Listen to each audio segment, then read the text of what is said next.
Hey folks, this is my ninth intro lecture going along with assignment 9 in the MyOpenMath site. The topic is compound interest. So let's get talking about that. I'm going to give an example here of actually contrasting simple interest and compound interest with some particularly round numbers in the uh, formulas we'll deal with. So the principal is going to be $100 and the rate is 10%. It honestly doesn't matter whether you think of this as a loan where you're being charged the interest or you think of this as uh, you're investing into a bank account or something where they're paying you the interest. You get the same math either way. So, all right, let's do the simple interest first. Um, this this sequence of values is fairly obvious, right? The um, the simple interest formula just adds on an interest payment every time another year goes by. So when you first have the account, let's put it in terms of a savings account. You put $100 in the account, and after a year they pay you $110, and then after a second year they pay you another. Wait, I just said they pay you $110. That's crazy. They pay you 10. You had the 100, you got 10. So now you're at 110, but that's not the same as them paying you. Paying you 110 would be like they gave you 100%, a little more than 100% interest. That's not right. Yeah, each year that goes by, they give you $10. Now, at some point, you're looking at this at year 3 here. You get $130 at the end of that year, or rather, you have $130 at the end of that year. Does it occur to anybody that maybe we should pull our money out and then put it right back in? Right? If we took our money out and put it right back in, now my payment each month would be, or each year rather, would be $13 instead of. In fact, maybe what we should do is at the end of every year, after we get our interest payment, withdraw everything, put it right back in, but now we've got a new value that is based on our simple interest is based off of. Well, that's actually the idea of compounding. So here's the contrasted compound interest scenario. I gotta see yeah, that's good. It's framed on the screen. Okay, so the first two entries are identical. But how things are going to change in the second year, you are going to get, instead of $10 of interest, you're going to get 11. Why? Because you're taking 10% of the current balance rather than 10% of the original number. Okay, so the current balance is $110. 10% of that is $11. That makes this entry be 121. Now, watch ourselves. In year 3, this gets tougher. I can tell you what you're going to add. 10% of this number, which would be $12.10. And if you add $12.10 to this 121, what will you get? You'll get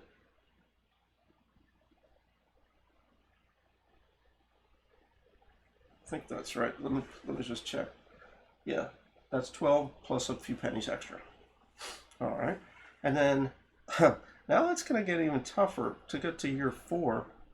Well, you take 10% of this, which would be 13.31, and you'd add it on. So 31 plus that would be 41 cents. I think I'd remember these numbers. You'll end up with $146.41.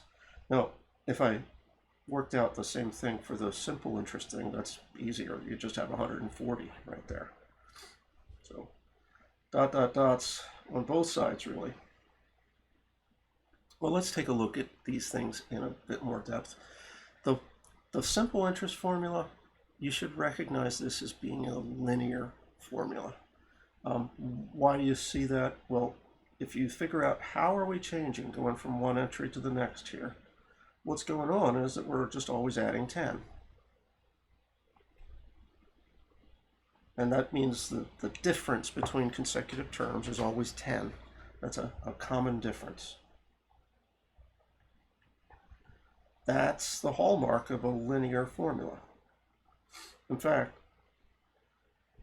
the formula here is your initial value is 100, and your common difference is 10, that's basically the slope, right? So the formula is 100 plus the slope times x. If you plug in x equals 4, do you see how you'll get 140? On the other side, though, we are not just adding $10 each time. In fact, the best way to see what we're doing is to think about multiplying by something.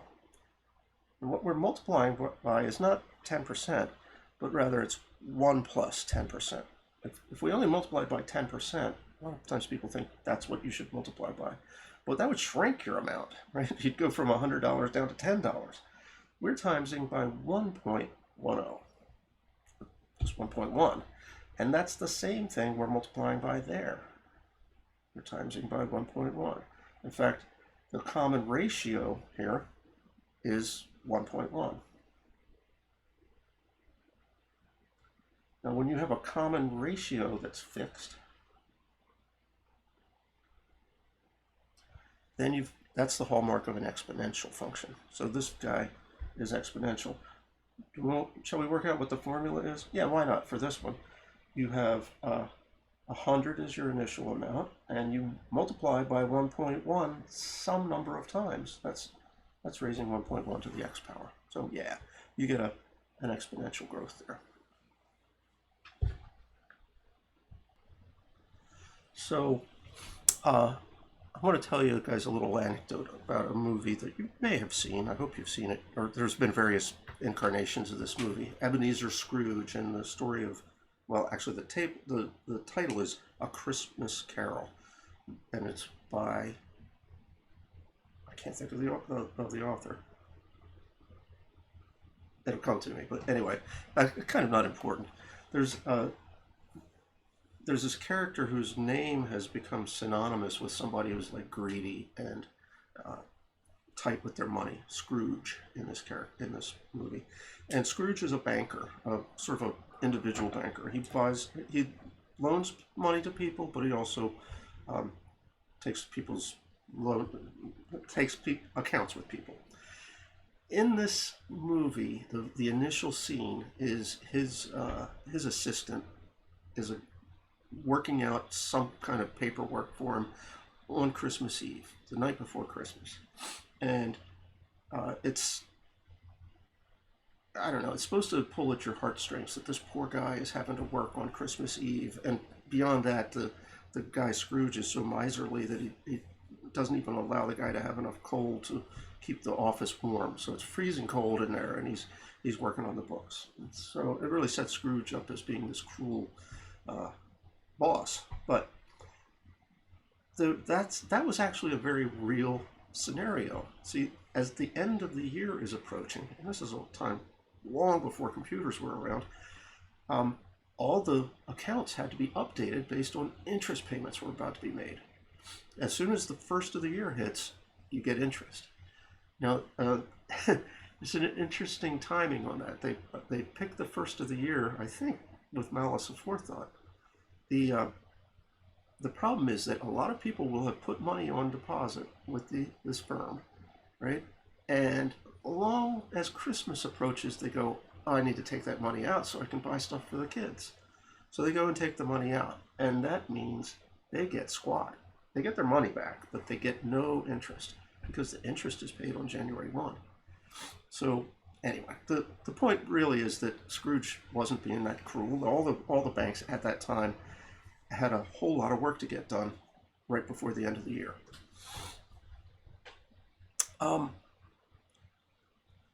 The tale I told about how a person might have money in there and then withdraw it right before they got their interest payment, that actually led to something of an arms race. I don't know who thought of it first, but somebody said, if we paid our interest in 2 installments, and that is what is known as semi-annual interest. If you pay your interest in 2 installments, then people who take it out right near the end of the year will only miss one of the payments. Now, you gotta balance the idea that you're still gonna have to pay out one of these interest payments with the idea that Well, a lot more people are going to come to your bank rather than Scrooge's, who's only, who's going to stick them if they take their money out before the end of the term. So that worked. More people would put their money into the bank that was making 2 or semi-annual payments. And then some other bright boy came along and said, well, what if we did it 4 times a year? And that's called quarterly interest. You can even have monthly interest and so on. I think probably at that time in the 1800s, with no computers around, quarterly was about as much as you could deal with, because people had to work out the accounts by hand with not even a calculator as a tool, literally doing hand arithmetic.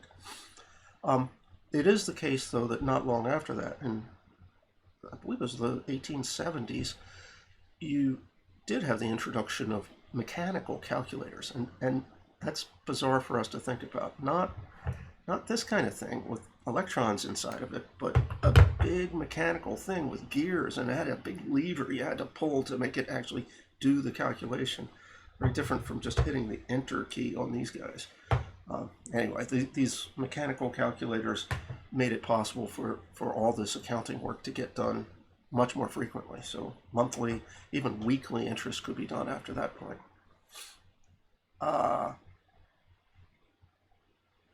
Sort of a weird question. Suppose I tell people that I'm paying 4% interest, but you get compounded twice per year. We're doing this semi-annual thing. Would I give them 4% each time? No, that would clearly be stupid. Then I'd be paying out way more interest than I intended to. On the other hand, would it be a good idea from an advertising perspective for Scrooge's firm to be saying we're paying 4% annual interest, and us to say we're paying 2% semi-annual interest? Yeah, the average person is going to go, Scrooge is paying better, right? Even though my 2% twice a year is 4%. So the point there is the amount of interest paid gets divided up into equal payments based on how many compoundings there are. If it's semi-annual, then you pay half the interest, but twice a year. If it's quarterly, you pay 1/4 of the interest, but 4 times a year. So let's see if we can work out the formula for this scenario.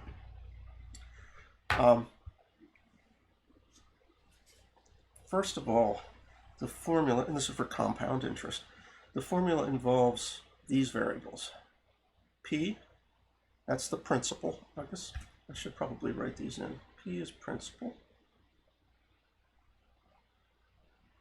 I never know whether this is the LE principal or the AL principal. R is rate, that's the interest rate, although that's the annual interest rate. So we'll make sure you think of that rate as being annual. I'm going to put these other ones down below. T is the time, measured in years. And what is this N thing? Well, N is the number of compoundings. So if you say N is if you're doing semi-annual interest, then N would be 2.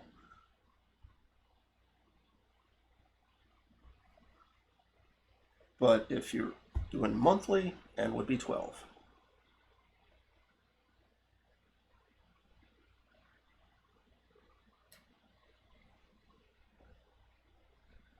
Sorry, should probably pause things while I wrote that out. All right, here's your formula. It's a little bit big and scary looking at first, but let's take it apart. Let's sort of dissect this thing. Why do we have 1 plus r over n inside the parentheses? Well, that's the thing that we multiply over and over again by. All right, so this is the base of the exponential expression we're getting.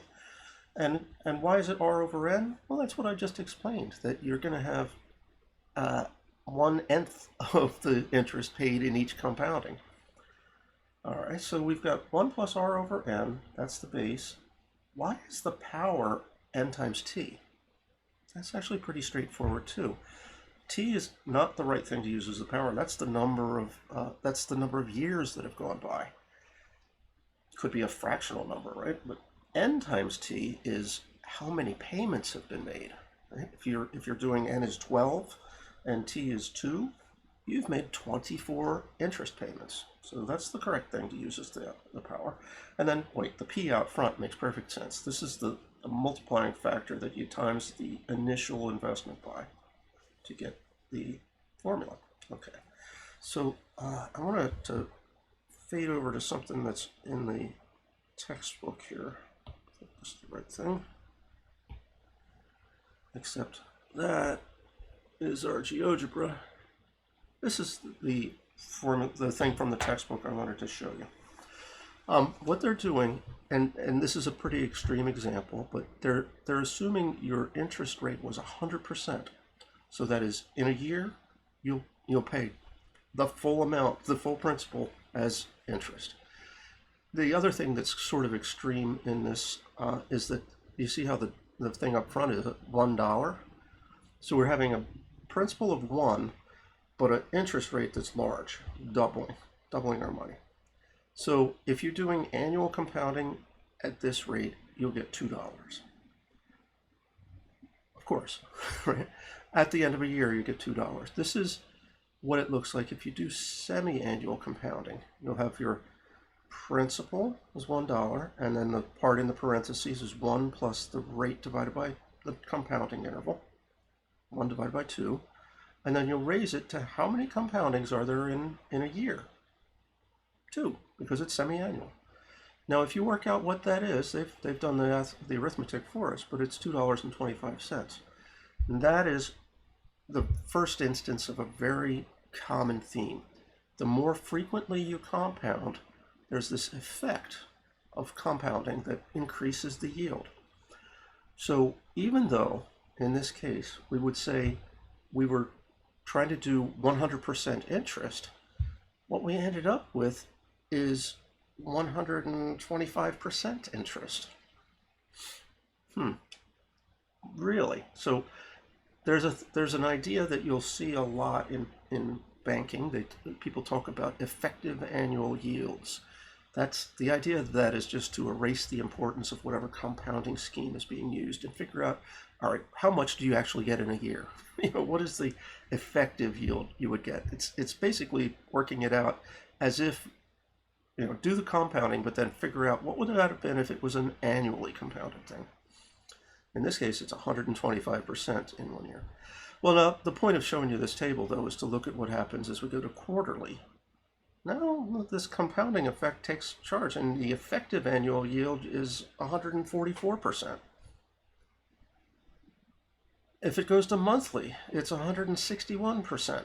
The effective annual yield is going up, but if you sort of notice, there's a diminishing returns kind of thing going on. Once we got to daily, $2.71 at the end of the year, 171%. But hourly, it's still 171%, almost 172. If you look at these numbers, what they're approaching is our old friend E. That balance right there, 2.718. 1828, yeah, that's E. And that is labeled strangely. They're saying continuously here.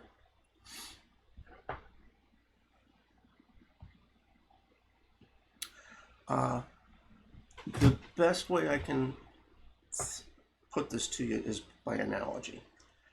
If you've ever played with a leaky faucet, right, that's dripping, right? If you open up the valve on that faucet just a little bit, it'll drip faster.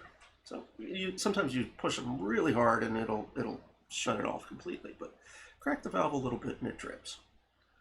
The idea in looking at these different levels of compounding is you're starting out with very slow drips, but once you get to dripping every second, a payment of interest is being made every second, that's very rapid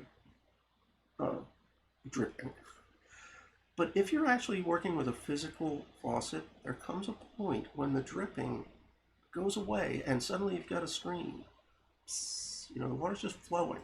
Maybe very, very slowly, a very slight stream, but still flowing. And then you open up the thing more and you can get stronger streams. But the the phenomenon we're looking at here is compound interest with a period turning into compound interest where there is no period. It's just sort of happening infinitely often. That's continuous.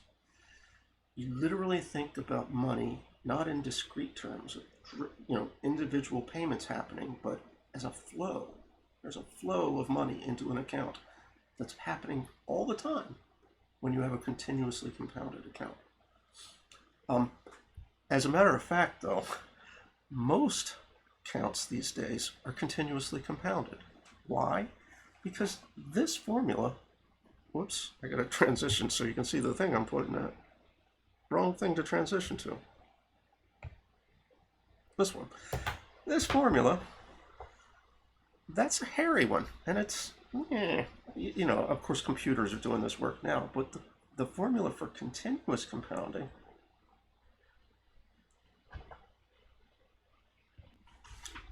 is, well, first, what is continuous compounding? It's the limiting behavior as you let n go to infinity. You sort of think about, it's not really right, but in the limit, it's as if you're making an infinite number of interest payments. They're very, very tiny, but there is an infinite number of them. The payments are getting smaller and smaller, while the number of times the power that you raise them to is growing and growing. And those things, they counteract one another and they balance out to produce an E in there.